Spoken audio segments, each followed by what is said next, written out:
जय हिंद। आज DC motor के टेस्टिंग के बारे में पढ़ेंगे कि डीसी मोटर पर कौन कौन सा टेस्ट किया जाता है। डीसी मोटर में टेस्टिंग का पर्पस है डीसी मोटर का इफ़िशेंसी और जो उसमें लॉसेस हो रहा है उसको फाइंड आउट करना। मतलब फाइनली हम कह सकते हैं कि डीसी मोटर में जो टेस्ट किया जाता है उसके हेल्प से हम डीसी मशीन का इफ़िशेंसी फाइंड आउट कर सकते हैं और उसमें जो इंटरनल लॉसेस अकर होता है उसको भी हम टेस्ट करके फाइंड आउट कर सकते हैं। तो आइए हम जानते हैं कि डीसी मोटर पर कौन कौन सा टेस्ट किया जाता है। तो डीसी मोटर पर हमारा यहाँ 5 टेस्ट करते हैं सर। पहला है ब्रेक टेस्ट, दूसरा है स्विनबर्न टेस्ट, इसको नो लोड टेस्ट भी बोलते हैं। Swinburne test is also known as no load test. Regenerative test, इसको हॉकिंसन टेस्ट भी बोलते हैं, बैक टू बैक टेस्ट भी बोलते हैं, रिटार्डेशन टेस्ट है आपका, field test for DC series motor.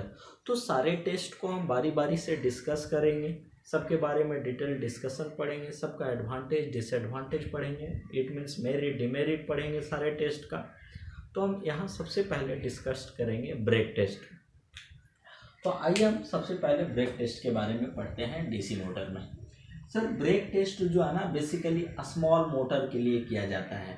ये लार्ज मोटर के लिए टेस्ट जो है वो ज़्यादा सूटेबल नहीं होता है, ज़्यादा आपका क्या होता है फ्रूटफुल नहीं होता है। इसलिए हम क्या करते हैं कि हम ब्रेक टेस्ट जो है वो आपका डीसी मोटर जो स्मॉल साइज का है उस पर परफॉर्म किया जाता है और इसको डायरेक्ट लोडिंग टेस्ट भी बोलते हैं। Brake test is also known as direct loading test. मतलब मोटर को हम डायरेक्टली लोड करके उसका हम आउटपुट फाइंड आउट कर लेंगे। इनपुट तो हमको पता रहा है तो वहाँ से इफिशेंसी पता कर लेंगे। हम आउटपुट पता है, इनपुट पता है, तो कितना लॉसेस हो रहा है मोटर के अंदर वो भी हमको इजीली फाइंड आउट हो जाएगा। तो हम सबसे पहले थोड़ा सा सर्किट डायग्राम बनाते हैं कि आपका कैसे परफॉर्म करते हैं इस टेस्ट को। सपोज दैट सर हमारा ये आपका डीसी शंट मोटर है, स्मॉल मोटर है।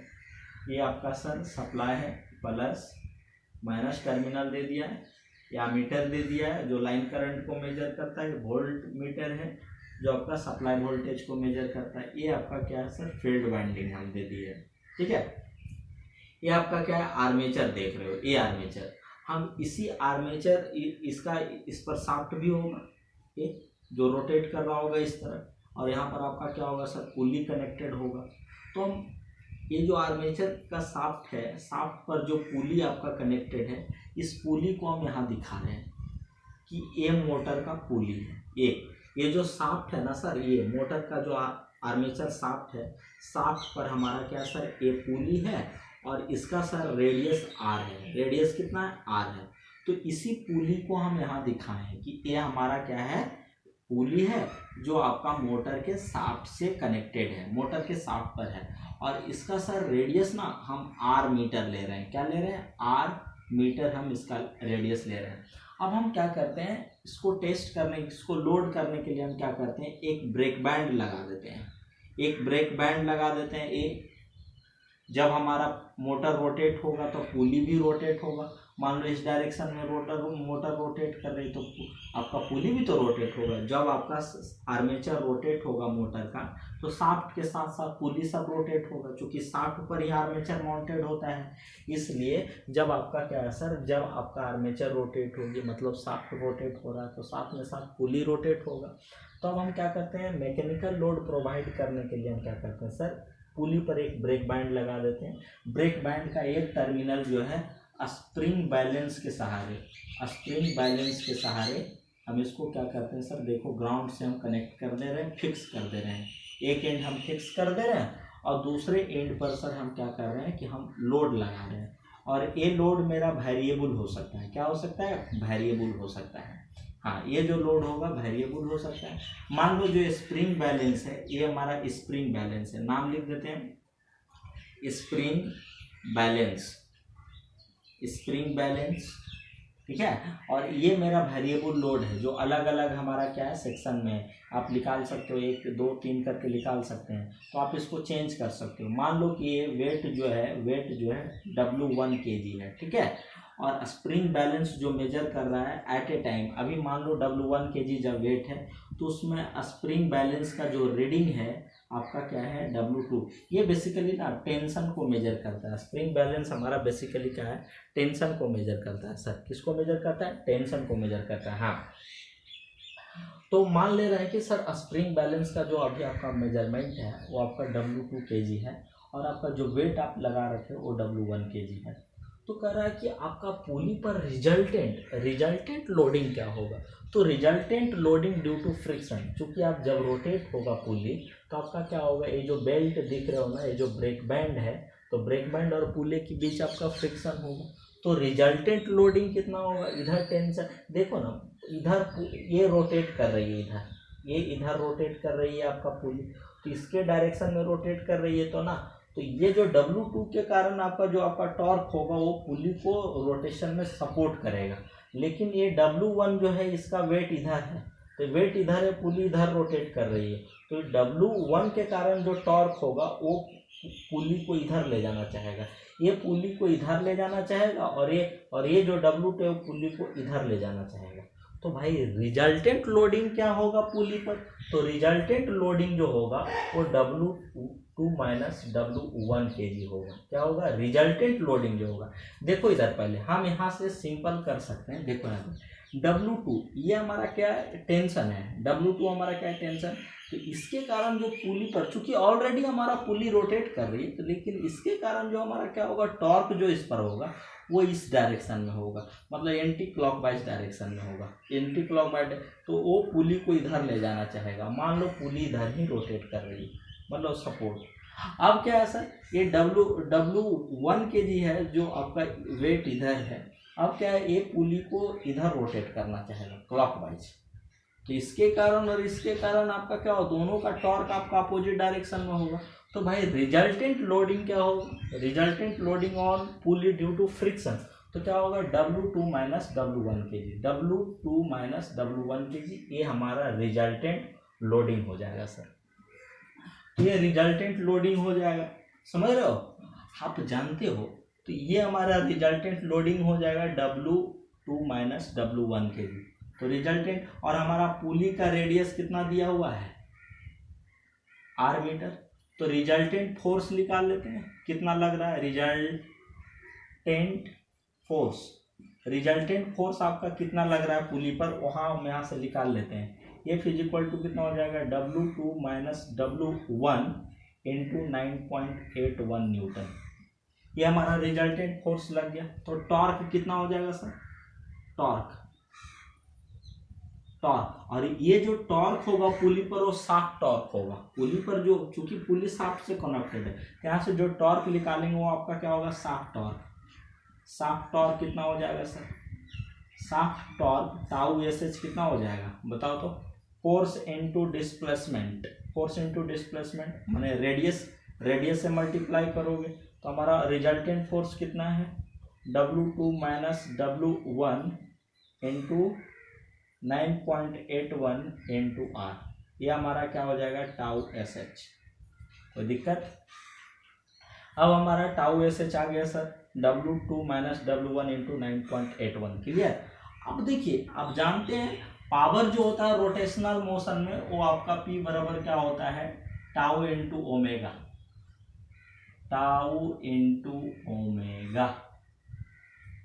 कोई दिक्कत, फोर्स इनटू आपका क्या होता है, फोर्स इनटू एंगुलर वेलोसिटी। देखो पावर बराबर पावर, जैसे हमने, आप वर्क डन क्या जानते हैं, वर्क डन आप जानते हो, वर्क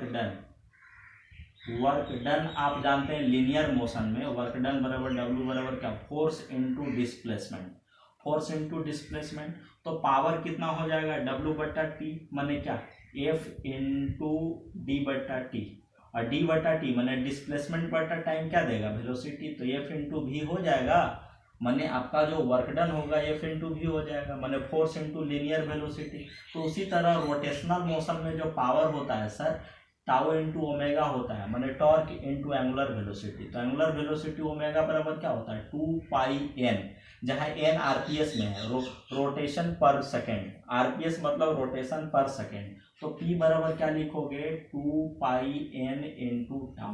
कोई दिक्कत पावर, जहां हम इसको क्या रहे हैं आरपीएस में मान रहे हैं, यदि हमारा ए आरपीएम में दिया हुआ रहता तो यहाँ 60 हो जाता।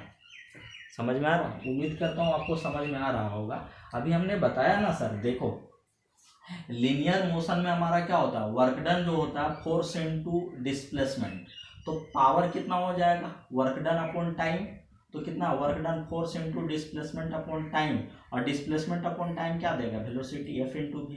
तो ये लीनियर मोशन में पावर हो गया। तो उसी तरह जो रोटेशनल मोशन है उसमें जो पावर होता है आपका टाउ इंटू ओमेगा होता है, और टाउ इंटू 2πn होता है। समझ रहे हैं? और एन हम मान रहे हैं आरपीएस में, यदि आरपीएम में दिया हुआ रहता तो यहाँ 60 हो जाता। पी इक्वल टू क्या हो जाता 2 इंटू 2πn अपॉन 60 वाट हो जाता है। ठीक है, ये पावर निकल जाता है। तो उसी तरह यहाँ से हम क्या लिख सकते हैं, पावर से क्या आउटपुट पावर क्या लिख सकते हैं, क्योंकि यहाँ जो पावर हमको मिलेगा वो आउटपुट पावर मिलेगा। आउटपुट पावर कितना हो जाएगा, आउटपुट पावर हमको मिल जाएगा, आउटपुट पावर P लिख दो, P इक्वल टू कितना हो जाएगा 2πn, आर मान ले 2πn into tau s H, और हमारा n जो है ना वो आर्मेचर का स्पीड है, मतलब पुली का स्पीड है आपका सर, पुली का स्पीड आरपीएस में है, यानी n is the speed of motor और speed of pulley in RPS, ये आरपीएस में है, आरपीएस रोटेशन पर सेकेंड माने n रोटेशन पर सेकेंड। यदि आरपीएम में रहता तो यहाँ 60 हो जाता नीचे, तो पावर इज इक्वल टू आपका कितना हो जाएगा, इतना आपका सर वाट हो गया। क्या हो गया, वाट हो गया। क्लियर, इतना आपका क्या हो जाएगा, वाट हो जाएगा। तो अब देखो तो P इज इक्वल टू आपका कितना हो जाएगा, P equal to 2πn, n हमारा क्या है स्पीड है आरपीएस में, यदि आरपीएम में रहता तो 60 हो जाता, इनटू और टाउ एस एच का वैल्यू कितना है W2 minus W1 into r है इंटू 9.81, तो हमारा आउटपुट पावर इतना वाट आ गया। ठीक है, कोई भी मोटर होगा उस पर जो पुली कनेक्टेड होगा उसका तो रेडियस हमको पता होगा, स्प्रिंग बैलेंस कितना मेजर कर रहा है वो भी हमको पता है, लोड कितना दे रहे हैं वो भी पता है, और स्पीड हमको पता है, तो आउटपुट पावर नहीं निकल जाएगा। आउटपुट पावर हम यहाँ से इजीली क्या कर सकते हैं सर, फाइंड आउट कर सकते हैं, बहुत इजीली फाइंड आउट कर सकते हैं। तो आउटपुट पावर हमारा क्या निकल गया 2πn into W2 minus W1 जो है वो पुली पर रिजल्टेंट फोर्स है, रिजल्टेंट लोडिंग है, मैकेनिकल लोडिंग।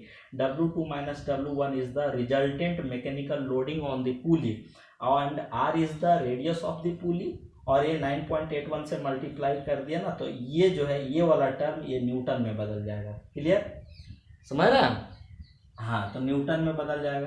तो देखो ये वाला और ये वाला मिलकर के न्यूटन में ये कर दियो तो न्यूटन मीटर हो गया, और ये पर सेकेंड है, आरपीएस रोटेशन पर सेकेंड, तो आपका क्या हो जाएगा जूल पर सेकेंड आपका क्या दे देगा, वाट दे देगा, तो आपका निकल ही ना जाएगा, जैसे यहाँ से देख सकते हो। तो यहाँ से हमको आउटपुट पावर निकल गया। बात है कि सर हमको इफिशिएंसी निकालने के लिए इनपुट पावर चाहिए, आप चाहिए तो स्क्रीनशॉट ले सकते हो। तो यहाँ से देखो, यहाँ से हमको क्या है सर, यहाँ से हमारा आउटपुट पावर निकल गया, आउटपुट पावर हमको क्या निकल गया sir, P is equal to निकल गया 2πn इंटू आर पहले कर दे रहे हैं 2πn r into W2 minus W1 into 9.81। देखो 2πn r है, r हमने दे दिया, W2 माइनस W1 9.81, इतना आपका क्या हो जाएगा सर, इतना वाट हो जाएगा। ठीक है, इतना वाट हो जाएगा।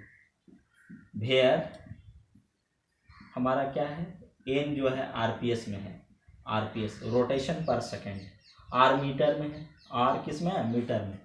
अब देखो बात है कि इसका मोटर का जो है इनपुट पावर कैसे मेजर करेंगे, क्योंकि इनपुट जो दे रहे हैं वो इलेक्ट्रिकल एनर्जी दे रहे हो, तो ये आपको क्या है sir, total input current measure कर लेगा, टोटल इनपुट वोल्टेज मेजर कर लेगा, तो इनपुट पावर कितना हो जाएगा, इनपुट पावर इनपुट पावर हमारा कितना हो जाएगा सर, पी इन, इसको पी नोट कर दो, आउटपुट पावर पी नोट कर दीजिए, आउटपुट पावर पी इन कितना हो जाएगा, मतलब टोटल इनपुट करंट आपका क्या है, आई है, टोटल इनपुट वोल्टेज क्या है, तो पी इन बराबर कितना हो जाएगा, वी आई। ये वाट है क्योंकि डीसी मोटर है, ये वाट है। तो देखो हमको इनपुट पावर निकल गया, आउटपुट पावर निकल गया, तो यदि हम इनपुट में आउटपुट को घटा देंगे तो लॉस निकल जाएगा, कितना लॉस हो रहा है वो भी हमारा क्या सर निकल जाएगा यहाँ से। तो हमारा क्या है, आप यहाँ से लॉस क्या निकाल सकते हो, लॉसेस क्या निकाल सकते हो, P in minus P out, ये लॉसेस हो गया। आप इफिशिएंसी कैसे फाइंड आउट कर सकते हैं, इफिशिएंसी कैसे फाइंड आउट कर सकते हैं, देखो तो हमारा क्या है, output power upon input power, input power, output power upon input power. Output power कितना है भैया, 2 pi N R into W2 minus W1 into 9.81 upon कितना हो जाएगा, वी आई। तो ये मेरा इफिशिएंसी कैलकुलेट हो गया। तो यहाँ से हम मोटर का डायरेक्टली हम इफिशिएंसी फाइंड आउट कर सकते हैं, डायरेक्टली लॉसेस फाइंड आउट कर सकते हैं।